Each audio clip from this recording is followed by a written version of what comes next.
Hello guys, this is Rangu Kaushik and you are watching our channel UPSC accessible. आज हम बात करने वाले हैं यूपीएससी नोटिफिकेशन 2025 के बारे में।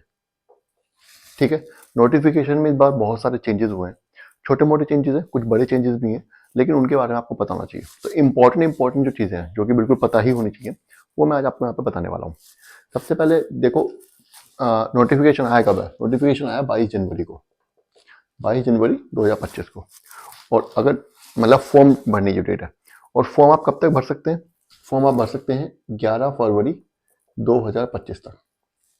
ठीक है, 11 फरवरी 2025 तक भर सकते हैं। तो सबसे पहली बात तो ये है कि लास्ट डेट का इंतजार नहीं करना है, पहले से पहले ही फॉर्म भर देना है। ठीक है, इस बार तो वैसे ही फॉर्म आपको जल्दी भरने में थोड़ी जल्दी करनी चाहिए, क्योंकि चेंजेस हुए हैं और थोड़ा डॉक्यूमेंट अपलोड वगैरह करने में भी आपको इस बार थोड़ा ज़्यादा आपको काम करना पड़ेगा। ठीक है, अच्छा एक बात और इम्पोर्टेंट है यहाँ पे याद रखने वाली। क्या है यहाँ पे याद रखने वाली बात? कि 11 फरवरी तक लास्ट डेट तो है, लेकिन 11 फरवरी शाम को 6 बजे तक ही है। ये मत सोचना कि रात को 12 बजे तक फॉर्म भरेंगे, 6 बजे ही लास्ट है, उसके बाद फॉर्म नहीं भरा जाएगा। ठीक है, वैकेंसीज कितनी आई हैं? वैकेंसीज आई हैं 979। पिछली बार के कंपैरिजन में कम है थोड़ी, ऑब्वियस सी बात है, लेकिन फिर भी क्या ही कर सकते हैं, अब जितनी है उतनी ही है, उस हिसाब से आपको तैयारी करनी चाहिए। ठीक है, अब एक और चीज़ यहाँ पे आ रही है। क्या आ रही है कि पहले मैंने बता दिया लास्ट डेट के इंतजार नहीं करना है। दूसरा बताया कि नंबर ऑफ अटेम्प्ट्स के बारे में अगर हम बात करते हैं, तो नंबर ऑफ अटेम्प्ट्स वही जनरल के लिए 6 है, बाकी कैटेगरी के हिसाब से जो अटेम्प्ट्स रिलैक्सेशन है वो ही है। और एज का जो है, एज भी वही है, 21 साल से 32 साल जनरल्स के लिए, 21 साल से 32 साल। एज का क्या डेट है? एज की जो डेट की हुई है वो है हमारी 1993, 2 अगस्त 1993 से बाद जो पैदा हुए हैं वो फॉर्म भर सकते हैं। कौन? कब तक? 1/8/2025, सॉरी 2004 के बाद जो से पहले जो पैदा हुए वो फॉर्म भर सकते हैं। ठीक है, तो जो इन दो डेट्स के बीच में लोग हैं उनको वो फॉर्म भर सकते हैं। तो बेसिकली कहने का मतलब ये है कि 1 अगस्त जो है वो आपका डिसाइडिंग फैक्टर है। आपकी जो डेट जो आपकी कैलकुलेट की जाएगी वो 1 अगस्त से की जाएगी। ठीक है, 21 से 32 साल है, बाकी कैटेगरीज के हिसाब से रिलैक्सेशन उस हिसाब से मिलता रहेगा। अगली बात जो जरूरी चीज़ है वो ये है कि इसमें जो है, एक तो अप्लाई करेंगे तो ओटीआर तो आपको भरना ही पड़ेगा। जिन लोगों ने यूपीएससी का कोई एग्जाम पहले दिया है तो उन लोगों ने ओटीआर पहले फिल कर रखा होगा। ठीक है, यहाँ पे एक इंपॉर्टेंट चीज़ आपको अभी जो ध्यान रखनी है वो ये है कि जिन लोगों ने पहले ओटीआर फिल किया हुआ है वो कोई चेंज नहीं कर सकते, लेकिन जो लोग पहली बार फॉर्म भर रहे हैं और पहली बार ओटीआर भर रहे हैं, ओटीआर फिलअप करने वाले हैं, वो लोग ओटीआर में चेंज कर सकते हैं। मान लीजिए आज 23 तारीख है, आज आपने ओटीआर फिल किया, तो आप 23 जनवरी को आपने ओटीआर फिल किया, तो ओटीआर फिल करने के बाद 18 फरवरी तक कभी भी आप ओटीआर में चेंजेस कर सकते हैं। ठीक है, उसके बाद नहीं होगा। वहीं अगर फॉर्म में आपको चेंज करना है, फॉर्म में आप चेंज अभी नहीं कर सकते। फॉर्म बंद हो जाएंगे 11 तारीख को भरने, तो फॉर्म भरने के जब बंद हो जाएंगे उसके बाद 12 से लेके और 18 तारीख के बीच में आप फॉर्म में कोई चेंज अगर अपना एप्लीकेशन में कोई चेंज करना चाहते हैं तो वो कर सकते हैं। तो बेसिकली मोटी मोटी बात यह है कि ओटीआर में आप 18 तारीख तक कभी भी चेंज कर सकते हैं। आज से लेके जब भी नोटिफिकेशन आए तब से लेके और 18 तारीख तक, 18 फरवरी तक आप कभी भी चेंज कर सकते हैं ओटीआर में। फर्स्ट टाइमर्स जिन्होंने पहले भरा हुआ वो तो चेंज कर ही नहीं सकते। और फॉर्म में अगर कोई आपको चेंज करना है तो आप 12 से 18 के बीच में ही कर सकते हैं। ये आपको समझ आ गया? एक दो इंपॉर्टेंट चीजें और थी यहाँ पे। क्या है कि जो कैटेगरी वाइज है, पहली बात तो ये है कि जो भी डॉक्यूमेंट्स आपके हैं, आपके एजुकेशनल डॉक्यूमेंट्स जो हैं, जितने भी आपके कैटेगरी से रिलेटेड डॉक्यूमेंट्स हैं, वो आपको जो भी आप डिटेल दे रहे हैं वो सारी डिटेल, या एजुकेशनल जो डिटेल आप दे रहे हैं उनके सपोर्टिंग डॉक्यूमेंट्स आपको अभी अपलोड करने पड़ेंगे। तो जल्दी से, अगर आपके पास डॉक्यूमेंट्स नहीं है तो देख लीजिए। ठीक है, वो सब आपको अभी अपलोड करने पड़ेंगे, क्योंकि ये जो अभी जो कौन सा केस हुआ था वो केडकर करके, उसके बाद से थोड़ा सा यूपीएससी थोड़ा मतलब परेशान हो गया, और मतलब बेइज्जती वाली बात तो है ही उनके लिए। तो इसलिए आपको थोड़ा सा ध्यान रखना पड़ेगा, ये आपको डॉक्यूमेंट्स अपलोड करने पड़ेंगे। एक चीज इसमें इंपॉर्टेंट है तो वो ये है कि यूपीएससी जो है, सॉरी यूपीएससी में जो ओबीसी कैटेगरी है उसका सर्टिफिकेट है वो 3 साल का सर्टिफिकेट माना उन्होंने, नॉन क्रीमी लेयर का 3 साल का सर्टिफिकेट माना है। और वो सर्टिफिकेट जो होना चाहिए वो 1/4/2024 से 11/2/2025 के बीच का सर्टिफिकेट होना चाहिए। 1/4 से पहला सर्टिफिकेट नहीं होना चाहिए और 11 फरवरी 2025 के बाद का सर्टिफिकेट नहीं होना चाहिए। तो आपको अगर आपने सर्टिफिकेट नहीं बनवाया है तो अभी बनवा लीजिए। अगर 1 अप्रैल 2024 से पुराना सर्टिफिकेट है तो वो भी नहीं चलने वाला आपका, आपको वो भी अभी करना पड़ेगा। इसी तरीके से अगर आपको ईडब्ल्यूएफ का सर्टिफिकेट है वो आपका 1 ही साल का है, 2023 से 2024 का, लेकिन वो भी 1/4/2024 से 11 फरवरी 2025 के बीच का ही होना चाहिए। ठीक है, तो ये चीज़ें आपको ध्यान में रखनी है। और ये बाकी जो आपका कैटेगरी, जो और कैटेगरी उनके सर्टिफिकेट्स हैं वो भी अभी अपलोड होंगे, सब आपको अभी अपलोड करना है।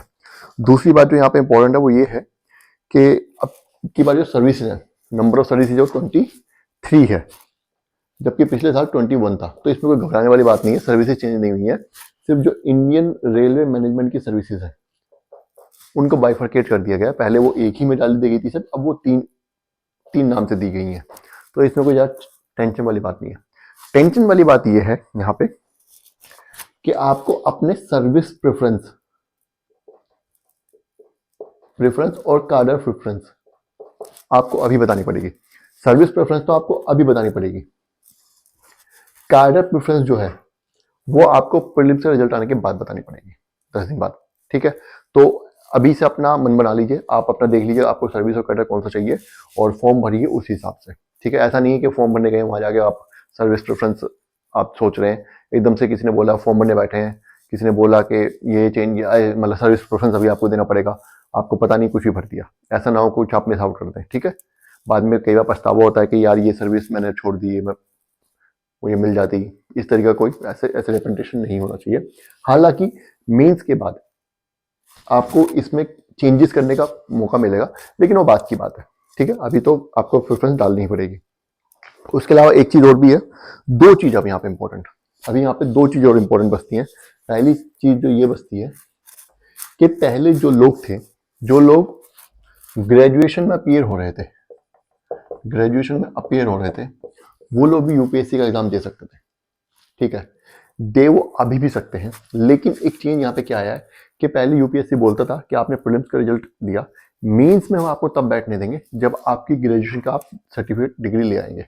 मतलब मेंस होने से पहले, अगर मेंस सितंबर में होता है तो सितंबर से पहले आपको अपनी डिग्री लानी पड़ेगी, या जो भी उनकी रिक्वायरमेंट है आपकी, मतलब ग्रेजुएशन पूरी हो जानी चाहिए और आपको आपके डॉक्यूमेंट्स होने चाहिए।